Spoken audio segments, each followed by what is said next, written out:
Bendito sea nuestro Señor que nos da este santo día para adorarle, y agradecemos las alabanzas de nuestro cuarteto, del hermano Antonio. Cada noche nos ha deleitado y prepara nuestro corazón para recibir el alimento de la palabra de Dios.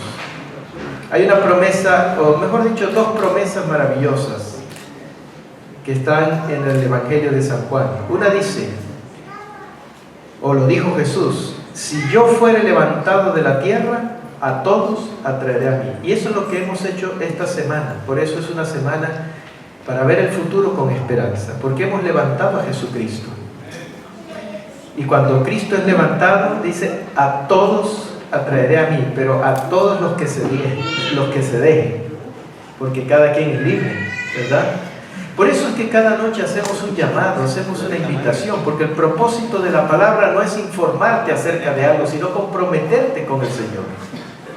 Pero es un compromiso de amor.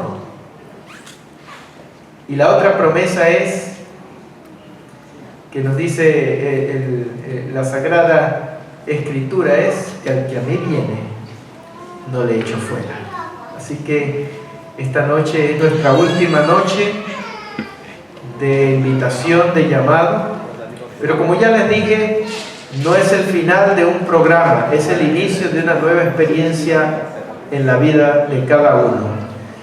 Una vida con esperanza, donde continuamos creciendo en la vida cristiana. Nos alegra mucho, hoy fue completo el regalo que se ganó Juan y su esposa, porque no solamente por el premio, sino que hoy están de matrimonio. Hoy se nos casaron, así que un saludo para ellos, felicitaciones. Ya le dije que por lo menos lleve la luna de miel al pozo, a la laguna, ¿cómo se llama aquí? A la poza. Y no lo deje así nomás. Felicitaciones a esta familia, ¿verdad? Que organizan su vida civilmente, y también mañana estarán participando de la bendita fiesta. Ya las aguas se empiezan a mover, ¿verdad? Trayendo vida, el nacimiento de una vida en Cristo Jesús. Y hoy quisiera hacer una última invitación para aquellos quienes están luchando allí con sus inquietudes, tienen sinceridad en su corazón, pero también hay dudas, hay temores, hay miedos, y de eso se trata el tema de esta noche. Vamos a orar y pedir la bendición de Dios. Querido Padre, gracias porque cada noche Cristo ha sido levantado, y permite que tu palabra no regrese vacía, sino que pueda regresar con las respuestas de nuestro corazón, para amarte, para seguirte. Porque, Señor, en un mundo como este, ¿a dónde iremos? ¿A quién iremos? Solo tú tienes palabra de vida. Danos esa seguridad de mirar hacia la cruz y correr a ella con confianza, sin temor al futuro. Te lo pedimos, Señor, nos guíes con tu Santo Espíritu ahora, en Cristo Jesús. Amén, Señor. Saben, queridos, el tema del miedo, he elegido hablar hoy acerca del miedo, porque el miedo es un sentimiento negativo que prácticamente está involucrado en todos los problemas de la vida del ser humano. Todos los traumas y problemas en la vida del ser humano, de alguna manera el miedo está presente. Por otra parte, el miedo fue el primer sentimiento negativo que surgió en el hombre cuando él pecó. Apenas el hombre cayó en pecado, o sea, la creación del hombre fue perfecta. Cuando el hombre salió de la mano de Dios, era perfecto en todo, porque había sido hecho a la imagen de Dios. Pero el pecado desfiguró toda esa perfección, y no solamente desfiguró la naturaleza del hombre, sino también sus sentimientos, sus emociones. Y el primer sentimiento negativo que surge o que se manifiesta en el hombre después del pecado fue el miedo. Satanás, una vez que toma control por causa del pecado de la naturaleza humana, entonces colocó el miedo en el corazón, porque sabía que si las personas con el miedo los podía destruir. El miedo destruye. El miedo nos arrastra a la desesperación.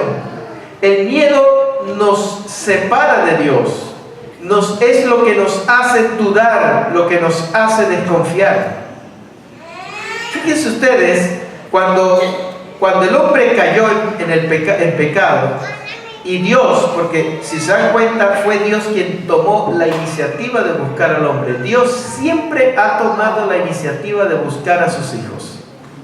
En el Edén, cuando el hombre pecó, Dios los buscó en medio del jardín. Y mientras Dios los buscó, ¿qué hizo el hombre? Se escondió. El hombre se escondió. ¿Y por qué se escondió? Ahí porque surgió el primer sentimiento negativo del pecado, el miedo. Porque tuvo miedo, por eso se escondió. El relato del Génesis, el capítulo 3 y los versículos 9 dice: mas Dios llamó al hombre y le dijo: ¿dónde estás tú? Y él le respondió: oí tu voz en el huerto y tuve miedo, porque estaba desnudo y entonces me escondí. ¿Te das cuenta? El miedo nos hace huir de Dios. El miedo nos hace escondernos de Él. Y mucha gente se esconde de diferentes formas. Se esconden en sus preconceptos, se esconden en sus trabajos, se esconden a través de sus ideas, de sus filosofías, se esconden a través de sus pretextos. Pero todas esas cosas no son más que una excusa para alejarte de Dios, para esconderte. ¿Y por qué? Porque tienes miedo. Increíble, tienes miedo inclusive de Dios. Ese es el sentimiento que produce el pecado. Miedo, algunos le tienen miedo a Dios de la condenación y otros le tienen miedo a fallarle a Dios. Y este es el caso más común. Casi siempre, cada vez que tenemos la oportunidad de hacer un llamado a aceptar a Cristo, y a veces visitamos los hogares para orar con las personas y animarlos en esta decisión, la mayoría de los casos las personas siempre dicen: tengo miedo de fallarle a Dios. Amado, solo quiero recordarte que el que tomó la iniciativa de buscarte a ti fue Dios, no fuiste tú. Fue Dios quien te buscó aún siendo pecador. Así que Dios no te está buscando porque espera que tú le ofrezcas algo. Dios te está buscando porque tú y yo lo necesitamos.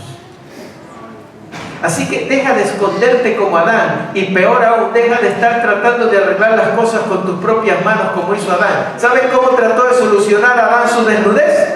¿Sabes cómo trató de solucionar su problema del pecado?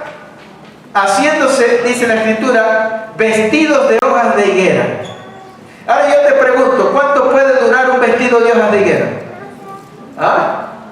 A los 4 o 5 días comienzan a secarse, se marchitan, se secan y ya se acabó. Así son todos los esfuerzos humanos por tratar de justificarse. Son temporales. Y cuando Dios encontró a Adán y lo vio vestido de hojas de higuera que ya se le estaban cayendo porque se estaban secando, Dios le proveyó vestiduras de pieles de cordero. ¿Cuánto dura un vestido de piel? Toda la vida, porque así es lo que Dios hace y provee. Las obras humanas son temporales, las obras de Dios son eternas. Por eso es que podemos ver el futuro con esperanza, siempre y cuando dejemos de huir de Dios, dejemos de tener ese miedo y podamos correr como un niño confiado y echarnos en los brazos de Dios. Saben que los niños nos enseñan una gran lección de confianza y fe. Por eso, por alguna razón, Jesús dijo en el Evangelio: a menos que no seáis como los niños, no entraréis al reino de los cielos. Y Jesús no estaba hablando del aspecto de la edad cronológica, estaba hablando del sentimiento de los niños. Los niños, entre muchas cosas, además de que no son rencorosos como los adultos, ¿verdad? Ustedes no ven que los niños están jugando y se pelean, y se jalan el pelo y tal, y se pelean y se gritan, ¿no? Y no pasan 5 minutos y están jugando otra vez como si nada hubiera pasado, riéndose y jugando como si nada hubiera pasado. Grítele usted a un adulto a ver si le vuelve a hablar. Ese es el problema. El corazón del adulto es orgulloso, rencoroso, no olvida. Los niños, usted lo maltrata, lo ofende y a los 5 minutos ya se le olvidó. Por eso ese es el espíritu de los que van a poblar el reino de los cielos. Mansos, humildes, no guardan rencor, son ingenuos. Los niños son ingenuos. Y otra facultad de los niños es que tienen una confianza natural. Suba usted a un niño a una mesa y dígale: venga hijo, tírate. ¿Y qué hace el niño? Se para así, pero como es su papá el que se lo está pidiendo, el niño hasta se ríe y disfruta del chiste. Y va y se tira, ¡pum!, y se lanza. ¿Por qué? Porque de manera instintiva y natural el niño sabe que su papá no le va a hacer una maldad y no se va a quitar para que se caiga en el piso, sino que su padre lo va a agarrar. Es fe natural. Los adultos nos dicen: mira, a veces nos piden confiar y nosotros dudamos, razonamos, tratamos de evaluar, ¿será que sí, será que no? Somos desconfiados por tendencia. Necesitamos aprender a arrancar esos temores, esos miedos que especialmente nos alejan y nos separan de Dios. El texto de esta noche se encuentra en la carta que el apóstol San Pablo escribió a los romanos, en el capítulo 5, y voy a leer, es un solo versículo. Hoy no tenemos proyección, pero si usted tiene sus Biblias o sus teléfonos, hoy día ya la gente no va a la iglesia con Biblia porque tiene sus teléfonos y ya tiene Biblias ahí bajadas con el app y con todo, ¿verdad? Romanos capítulo 5, versículo 1. Y presten atención a esta declaración porque es significativa lo que esta declaración nos enseña. Dice así: justificados pues por la fe, tenemos ¿qué cosa? Paz para con Dios por medio de nuestro Señor Jesucristo. Analicemos algunos detalles de este texto. Primero, la justificación. ¿Qué es justificar? Justificar es declarar a una persona culpable libre de la culpa, ¿verdad? Eso es justificar. Por lo menos un preso,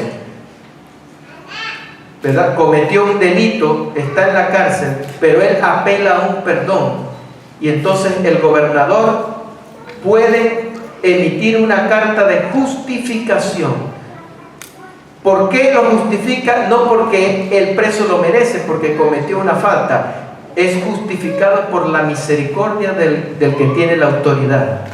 En este caso, los seres humanos somos justificados, aunque somos culpables de nuestros pecados, somos justificados ante Dios por medio de ¿quién? De nuestro Señor Jesucristo. Pero esto es un acto de fe. ¿Por qué es de fe? Porque no es algo que tú tienes que pagar para que te lo den. Tampoco es algo que tú tienes que ganar porque no tienes méritos. Es por fe, porque debes ni pagar ni trabajar para obtenerlo. Tienes que extender la mano y aceptarlo. Por eso es que cuando se te hace una invitación, debes responder por fe. Simplemente extiendes la mano, te levantas, vienes: Señor, vengo confiando como un niño, ¿verdad?, para recibir lo que me estás ofreciendo. Justificación. Pero lo que más quiero enfatizar esta noche del texto es: ¿cuál es el efecto cuando vamos a Cristo y somos justificados? cuando tú decides ir a Cristo, el don más especial que Dios te concede de la justificación, ¿cuál es? La paz. Y la paz es lo contrario al miedo, porque el miedo te atribula, el miedo te angustia. De hecho, el miedo inclusive te lleva a un nivel peligroso que es el pánico. El otro día me contaba un amigo que iba en un avión, y los que han montado en avión saben que a veces en el aire se producen turbulencias, y esas turbulencias agitan el avión, y depende de la turbulencia, ¿no? Y él contaba de que iba en el avión, pero el viaje fue bastante traumático con la turbulencia. Hubo mucha turbulencia, el avión se movía muy a menudo. En uno de esos momentos del punto del viaje, en el trayecto, se produjo una turbulencia pero dramática. El avión se sacudió con una fuerza y descendió de repente así como una montaña rusa. Y ahí en ese momento muchos, de hecho ya todos venían con miedo, ¿verdad? Y uno se pone tenso, empieza a tener miedo a de que pase algo en el avión, que se caiga, que se explote, en fin. Pero cuando se produjo ese estruendo del sacudón, muchos que ya tenían miedo entraron en pánico. Y ¿sabe? Cuando tú entras en pánico cometes unas estupideces. ¿Saben qué hizo varias personas que estaban dentro del avión? Cuando el pánico se apoderó de ellos, se pararon corriendo de la silla y corrieron a donde estaba la puerta del avión. Mira las torpezas que nos hace cometer el pánico. Estaban a 21.000 pies de altitud y se querían tirar por la puerta, por el pánico. ¿Ah? ¿Por qué? Porque el miedo te ciega. Y por eso Satanás colocó ese sentimiento en el corazón del ser humano en el pecado, porque sabe que el miedo te puede destruir. Te ciega, y cuando te ciegas no sabes lo que haces, cometes errores, cometes torpezas, te estrellas en la vida, tomas malas decisiones, arruinas tu vida, y todo por causa del miedo. Así que la raíz de casi todos nuestros problemas tiene que ver con el sentimiento del miedo. Hay gente que hoy día tiene miedo a fracasar, porque hay varios tipos de miedos. Hay gente que vive con miedo a fracasar en la vida, a fracasar en la fe, como ya les dije, ¿verdad? No, pero es que tal, que si yo le fallo al Señor, no, mejor no. Y entonces el miedo te inhibe, te detiene, no te deja avanzar, por eso te destruye, porque no puedes nunca ir hacia un futuro mejor, nunca puedes ver el futuro con esperanza, porque el miedo te inhibe. Inclusive el miedo a la fe, a fallar al Señor, te detiene, y pasas ahí la vida entera. El miedo a fracasar, muchas personas no se atreven a ser emprendedores, a iniciar un negocio, a iniciar una empresa, a irse a estudiar aunque sea adulto, porque les da miedo a fracasar. Hay gente que tiene miedo también en el amor, miedo a que no me vaya bien, miedo a que me traicione la pareja, que me vaya a ser infiel, y vivimos con esa inseguridad. Es el producto del miedo. Te das cuenta, y el miedo te hace ver la vida desdichada porque te inhibe. Otros tienen miedo en su trabajo, miedo a perder el trabajo. Uy, si pierdo el trabajo, y ahora, ¿y cómo voy a vivir? ¿Y cómo voy a mantener la familia? Sabes que el miedo inclusive te hace ver cosas que ni siquiera han ocurrido o han llegado todavía. Por eso muchos luchan también con su decisión por Cristo. Miedo, pero si después pierdo el trabajo, y después cómo voy a mantener la familia. Todos esos son sentimientos que el diablo infunda, porque el miedo es producto del pecado. Otros tienen miedo del pasado, no se desligan del pasado. Hay gente que vive atada a su pasado desdichoso. Conozco personas, el otro día una señora me decía, yo existo pero no vivo. Una frase que me quedó marcada, interesante. Yo existo pero no vivo. ¿Por qué? Vivía atada a su pasado. a su pasado de que nació huérfana, que le tocó crecer en casas de personas como empleada, sirvienta, ni siquiera era empleada porque no le pagaban sirvienta, y el esposo la engañó, y vivía esclavizada de todos los dramas que había en su vida. Vivía con resentimientos de las personas, de lo que le habían dicho o hecho. Era una esclava de su pasado. Tenía miedo hacia romper esas cadenas al futuro por mantenerse atada a su pasado. Hay gente que vive todavía con temor a su pasado, a lo que hicieron, y que lo que hicieron les pueda traer consecuencias en su vida. Amados, por eso me encanta esa declaración del apóstol San Pablo: olvidándome ciertamente de lo que quedó atrás, me lanzo hacia lo que está delante sin miedo, ¿verdad? Para proseguir la carrera que Dios me ha encomendado. Muchos, y estos son uno de los miedos más comunes: miedo a las finanzas. Miedo a las finanzas. Y por el miedo a las finanzas a perder tu estatus de sostenerte, cómo vas a vivir, cómo vas a comer. Se angustian y mucha gente se desespera. Inclusive muchos, por el miedo a las finanzas, caen en el error de negocios chuecos, de hacer trámites ilegales, de hacer cosas deshonestas, por el miedo a no perder las finanzas. Muchos viven con el miedo de enfermarse. Y saben algo interesante con respecto al miedo de la enfermedad. Se ha comprobado que la mayoría de las enfermedades se originan en la mente. Y lo que tú más le temes termina ocurriéndote. Porque parece que la mente atrae el mal. El miedo atrae lo que más. Igualmente ocurre en la relación matrimonial. El hombre o la mujer celosa termina con que el cónyuge les es infiel. Porque tanto lo temen y tanto lo promueven que lo terminan atrayendo. Lo terminan propiciando. Es decir, mientras tú más celas a tu cónyuge, lo que estás es propagandeándole el mal. Se lo estás metiendo por los ojos. Y a veces la persona hasta ni siquiera se había percatado del asunto, y tú se lo propagandeas tanto que se lo termina creyendo. Los miedos nos destruyen. Por eso, cuando tú vas a Cristo, antes que hacer milagros sobrenaturales, Cristo lo que pones es paz en tu corazón. Porque con paz en tu corazón vas a ver la vida de otra forma. Vas a enfrentar los problemas de otra forma. Inclusive, hay miedos que son curiosos, interesantes.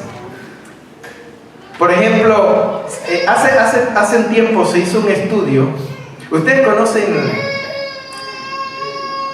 ese término muy común del machista, ¿no? Los hombres machistas. De hecho, México es famoso en las estadísticas porque se dice que es el país donde los hombres dicen ser más machistas, ¿no? Pero en Alemania se hizo una estadística, un estudio, y se descubrió algo interesante: que los hombres machistas, el mero, el macho, que los hombres machistas disfrazan su machismo es por miedo a no perder su hombría. Es un miedo, su machismo es en realidad un miedo, un temor a no perder su hombría, su prepotencia, y por eso entonces tratan de justificarlo siendo macho. Es decir, pero el mal concepto que hay del machismo es que el macho es el que tiene muchas mujeres. Mientras más mujeres, más macho. Y es el bravucón, el que domina a la mujer, el que la somete, el que la maltrata. Te voy a decir una cosa, y te lo voy a decir con mucho cariño. Ese concepto del machismo, primero, como ya dice en la investigación, es el resultado de un miedo en sí. Tienes miedo. Y número 2, es un concepto distorsionado de hombre. Hombre no es el que tiene más mujeres. Hombre, el verdadero hombre, es el que se domina a sí mismo. Ese sí es un hombre. La mayor virtud de un hombre es el dominio propio. Un hombre que tiene muchas mujeres es un esclavo de sus pasiones. Y la mayor hazaña de un hombre es someter las pasiones bajo el control del Espíritu Santo. Machista, muchos creen que es gritarle, maltratar a la mujer. Un verdadero hombre, además de tener dominio propio, tiene respeto por la mujer, que es lo más lindo que Dios creó. Saben, a mí me da mucho pesar, le digo de corazón, a veces yo visito hogares, encuentro hogares donde está el supuesto hombre machista y tienen sus espositas acabadas, marchitas. Mira, si tú te sientes verdadero hombre, tu primer propósito y desafío es que esa mujer que tú tienes la puedas mejorar. Que los años vayan pasando y esa mujer más bien se restaure, se mejore, pero no tener una esposa ahí toda ahí sufrida, amargada, porque tú le gritas, porque tú la maltratas, porque... Yo estoy diciendo esto, yo sé que aquí no hay esos hombres, yo sé que aquí no hay, gracias a Dios, pero si conoces a alguien así, le puedes comentar de esto.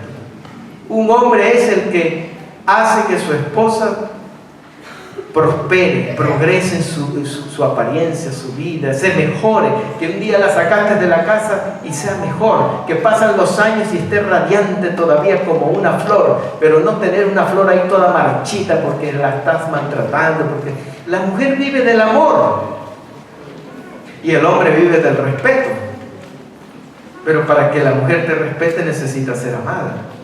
Así que ese es un paréntesis que estoy haciendo, pero proponte, si realmente quieres sentirte hombre, ¿sabes? A mí me da orgullo cuando yo veo que mi esposa se siente feliz. Cuando yo veo a mi esposa y digo, está linda. Que cuando la gente la ve y dice, ay, pero su esposa sí se ve joven, yo me hincho el pecho. ¿Por qué? Porque es producto de un buen jardinero que cuida bien la flor. ¿Y cómo se cuida? Cuidándola, porque usted no maltrata las flores, las cuida, las riega, las poda, las viste, las trata bonito. Así Dios hizo a la mujer, fue para amarla. Y cuando la Biblia dice que el hombre es cabeza del hogar, no está diciendo que usted es la cabeza para someterla, sino que usted es la cabeza para guiarla, protegerla y hacerla mejor persona. Ese es, delante de Dios, el concepto de un verdadero amor. Así que, ojalá esta noche cambiemos nuestra interpretación de machismo a hombre. El hombre, dominio propio y respeto por la mujer.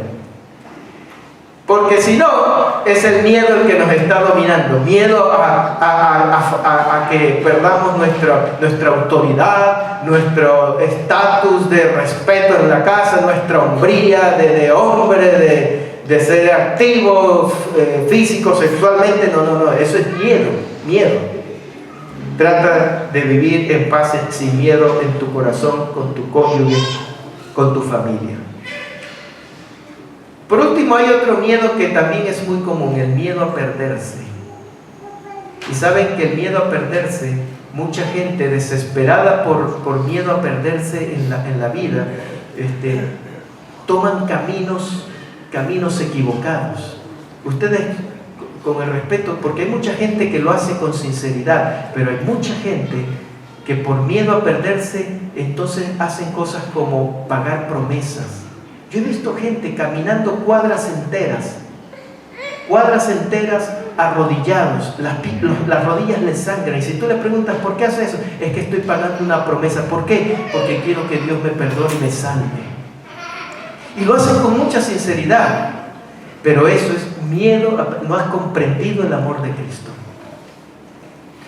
Hoy día inclusive existen tribus indígenas que llevan a sus hijos encima de una cascada, a sus hijos primogénitos, y cuando llegan a la cima de la cascada, lo echan sobre la cascada, y cuando lo están haciendo lloran, sufren. Y si tú les preguntas, pero si sufres, ¿por qué haces eso? Es que así aplacamos la ira de los dioses, miedo que le tienen al Dios que ellos creen. Queridos, todos esos ideas y sentimientos las pone el diablo porque Él es el autor del miedo. Pero cuando tú vas a Cristo, Él te pone paz para quitar el miedo que te destruye. Y el problema es que la mayoría de los seres humanos, cuando tenemos problemas, cuando tenemos dificultades, cuando tenemos esos miedos, miedo a una enfermedad, miedo a morir, miedo a un accidente, miedo a perder la familia, miedo a la traición, miedo a salvarme, en fin, todos estos miedos, la mayoría de nosotros entonces recurrimos al Señor. Pero el problema es que cuando buscamos a Dios en medio de nuestros miedos y dramas y dificultades, esperamos que Dios haga en nosotros un milagro y que solucione el problema como yo quiero y como yo me lo mentalizo. Es decir, ya voy a Dios ya premeditado. Señor, quiero que hagas por mí esto y lo hagas así. Por eso cuando Dios no te responde como tú quieres, muchos se chasquean. El problema es que Dios obra dos tipos de milagros. Dos tipos de milagros. El primer milagro que Dios hace son los milagros sobrenaturales. Y el segundo tipo de milagros que Dios hace son los milagros naturales. ¿Escuchaste bien? Dios se manifiesta de dos formas: a través de milagros sobrenaturales y a través de milagros naturales. Un ejemplo, ¿qué son los milagros sobrenaturales? Bueno, los milagros sobrenaturales son aquellos milagros que Dios puede hacer y los hace, pero son esos milagros que rompen las leyes de la lógica, que trascienden a lo que es racional. Por ejemplo, cuando Dios abrió el mar en dos para que pasara el pueblo de Israel, eso es un milagro ¿qué? Sobrenatural, porque naturalmente tú nunca ves que el mar se abre en dos pedazos. Otro milagro sobrenatural, cuando Dios levantó un paralítico y cuando resucitó a Lázaro, por ejemplo, ayer, cuando veíamos. ¿Puede Dios hacer milagros sobrenaturales? Sí, y los hace, los ha hecho. Otro milagro sobrenatural, cuando Jesús transforma el agua en vino. Eso no es lógico. El agua es agua, el vino es otra química. Y Él la transformó. Fue un milagro sobrenatural en una necesidad que se ocurrió. Hoy día, un milagro sobrenatural, curar un cáncer. ¿Por qué? Porque la lógica y la ciencia médica te dice que el cáncer es incurable. Pero Dios puede hacer un milagro sobrenatural y curar un cáncer. Y lo ha hecho, sí lo ha hecho. Que no es muy común hoy día estos milagros sobrenaturales, es cierto. Otro milagro sobrenatural, que estás endeudado, tienes un problema, tienes que pagar una deuda porque te van a llevar a la bancarrota y tú clamas a Dios esperando un milagro sobrenatural porque quieres que al otro día cuando abras la puerta aparezca un billete allí con una bolsa de millones de pesos. ¿Dios puede hacer eso? Sí. El problema es que el ser humano solo quiere y espera que Dios haga milagros sobrenaturales. Y en la mayoría de los casos, Dios no hace esos milagros sobrenaturales porque como un niño nos malacostumbraríamos.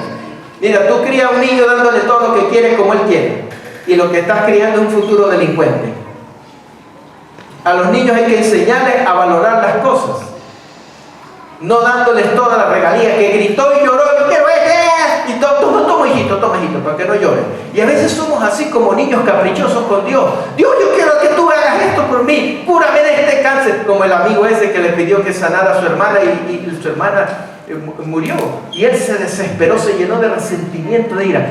Y amado, Dios le respondió. Lo que pasa es que como él era tan caprichoso en esperar un milagro sobrenatural, no pudo percibir el milagro natural que Dios quiso hacer en su corazón. ¿Y sabes cuál es el milagro natural que Dios hace? El que dice el texto bíblico. Cuando estás en una crisis, cuando estás frente a una enfermedad terminal, cuando todo está desahuciado, cuando todo está perdido, estás desesperado, tu hogar se ha destruido, tus hijos se han hundido en las drogas, cuando tu trabajo lo has perdido, cuando tus finanzas se han desplomado y tú estás desesperado y clamas y buscas ayuda en Dios, Dios, por lo general, el primer milagro que hace es un milagro natural. Pone paz en tu corazón.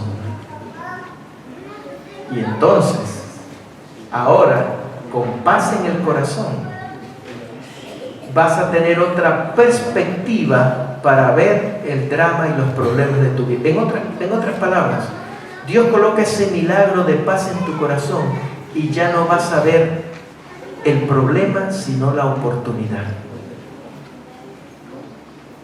Te voy a poner un ejemplo interesante de la Biblia.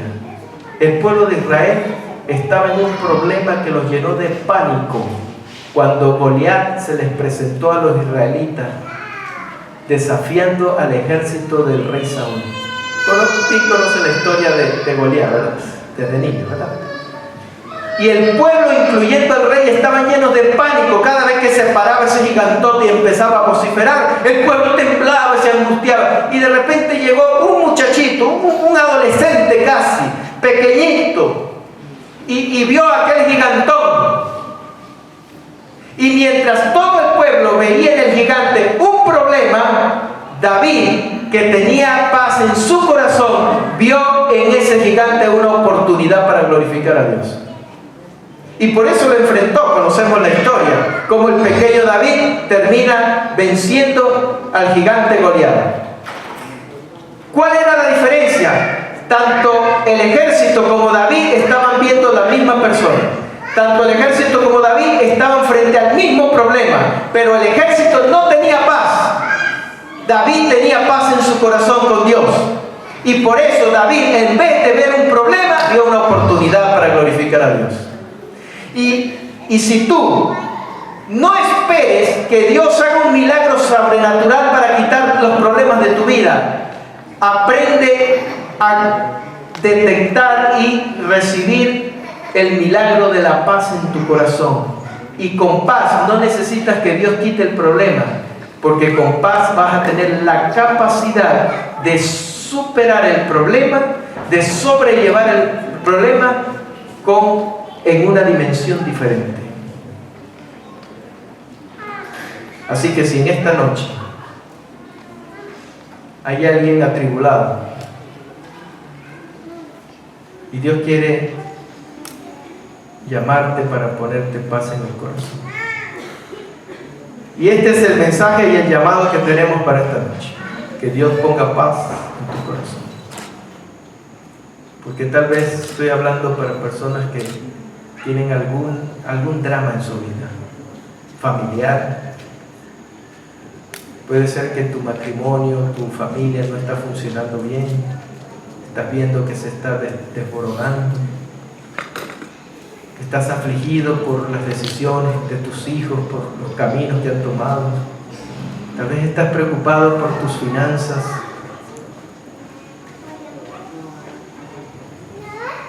Algunos están angustiados por la salud, el miedo a enfermarse o el miedo a morir. Y estás esperando que Dios haga un milagro sobrenatural. Sí lo puede hacer. Dios quiere y puede hacerlo, pero Dios es Dios.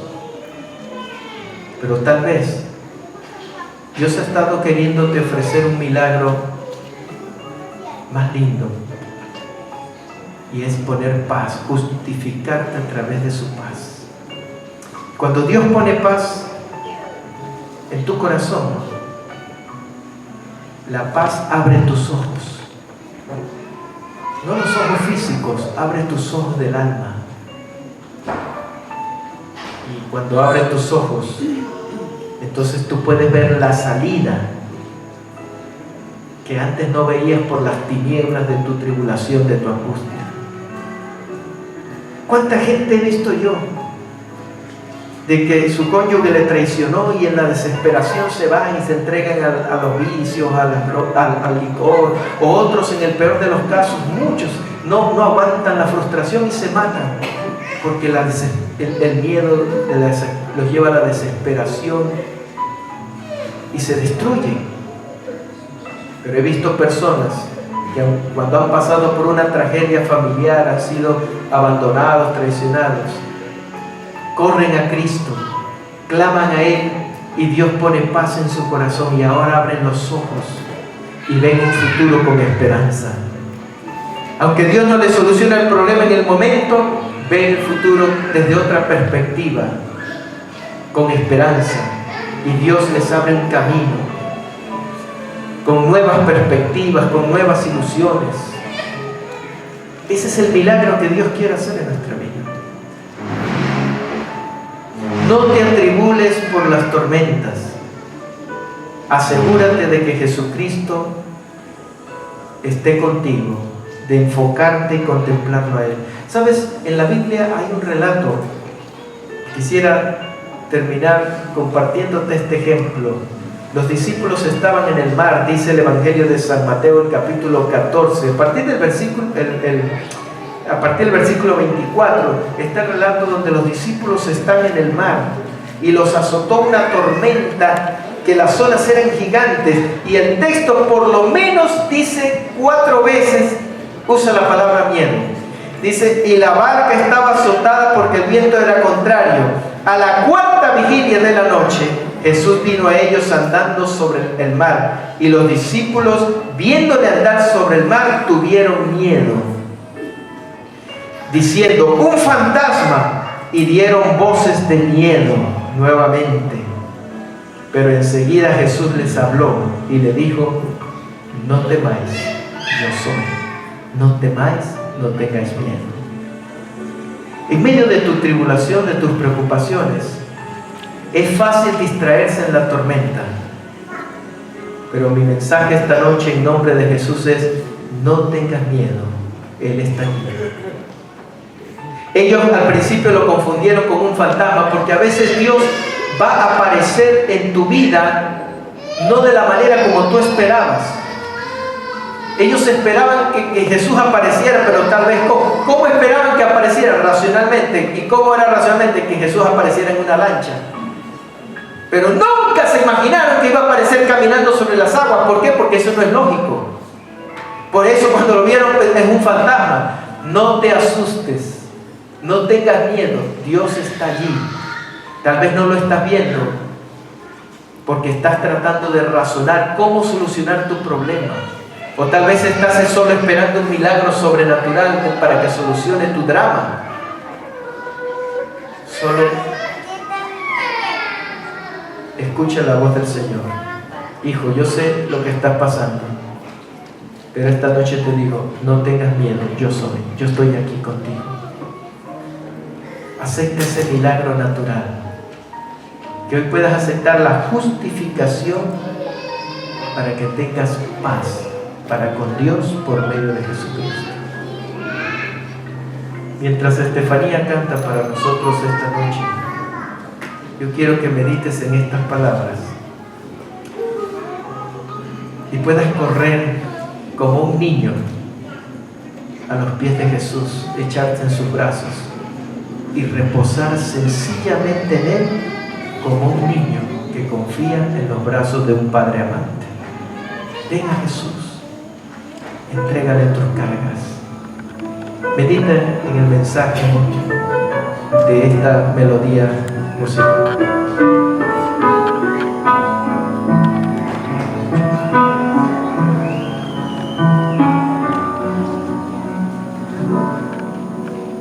Jesús, hoy espera entrar en tu ser.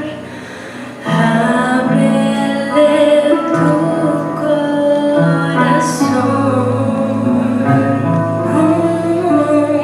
No dejes que el mundo te aparte de Él. ¿Cuál será tu decisión? Cada momento esperando está, y ahora Él te llama.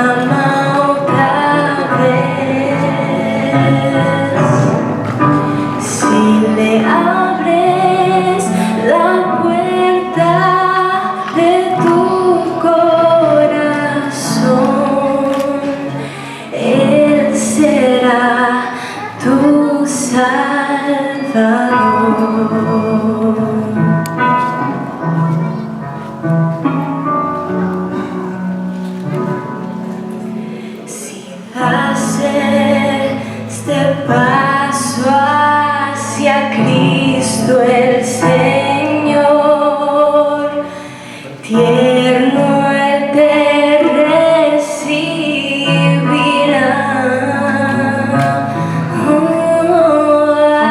Acéptalo y deja la oscuridad.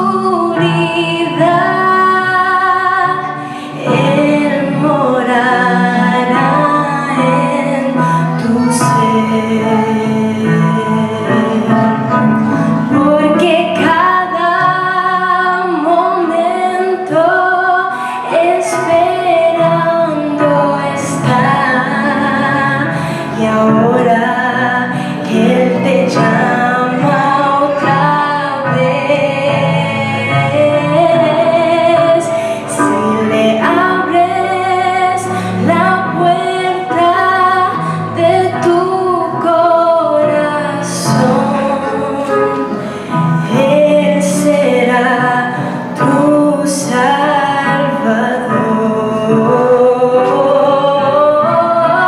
porque cada momento esperando está, y ahora Él te llama otra vez.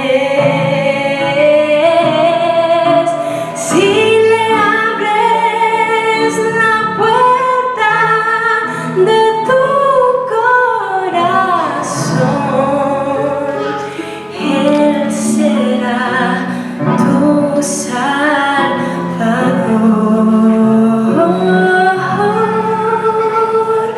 Él será tu Salvador.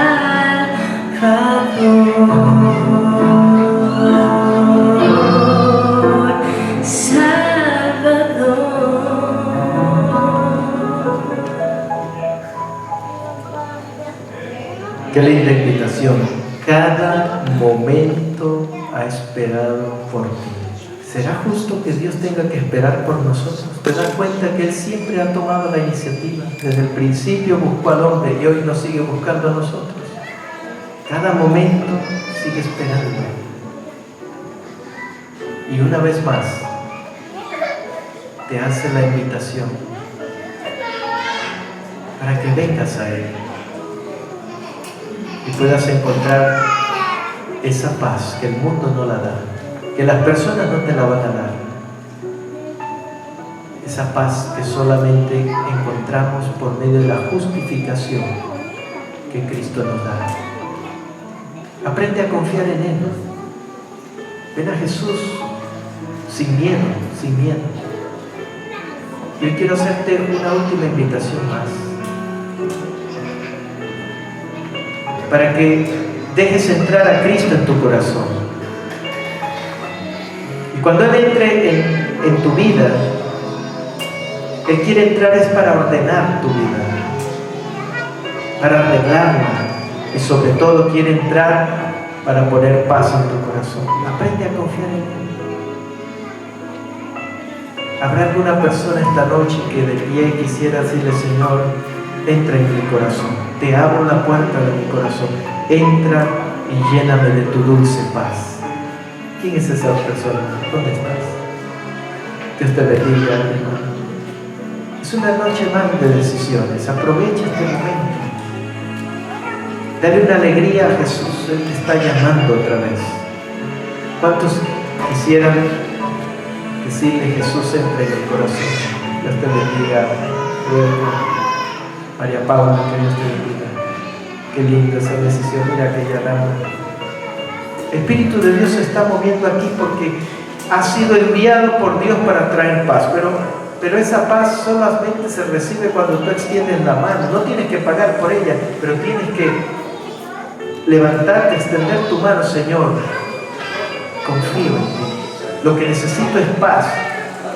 Y con paz podré enfrentar los problemas que están en mi vida de otra forma. Justifícame, lléname de tu paz.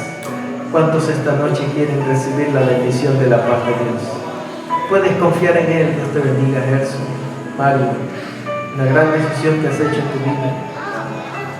Dalia, Dios te bendiga. Francisco. La provisión de la gracia de Dios es tan abundante, pero de nada sirve si nosotros no hacemos uso de nuestra libertad. Dios, la única cosa que Dios no puede hacer siendo Dios es obligarte. Tienes que querer. Pero cuando tú quieres y le das ese lugar, entonces Dios derrama sobre ti las promesas. Y una de esas más lindas y promesas es la paz. Con paz podrás andar como Jesús y como Pedro lo hizo después sobre las aguas. Aún en medio de la tormenta podrás avanzar en paz en medio de la tormenta. Eso es un milagro natural que Dios hace en el corazón. Dios les bendiga. Vamos a orar esta noche. Querido Dios, estas personas que se han colocado de pie lo han hecho creyendo que tú los amas. Saben y entienden que tú conoces sus necesidades, sus dramas, los problemas, los miedos que los están deteniendo, que los están controlando, que los están atormentando. Señor, esta noche se han levantado por fe para aceptar en Cristo su justicia. Coloca tu paz, tu dulce paz en sus corazones. Que esta noche, aunque se vayan de aquí conscientes de los problemas que tienen, con esa paz en su corazón, puedan tener una nueva perspectiva de esperanza, porque ya no es su problema, ahora es tu problema, porque lo han puesto en tus manos. Bendícelos, Señor, y las decisiones que han hecho de dar un paso hacia ti, entra en sus corazones, llénalos de tu paz y tu bendición, en el nombre de Jesús. Amén, Señor. Un gran abrazo, queridos. Los recordaré con mucho cariño. Que Dios los bendiga.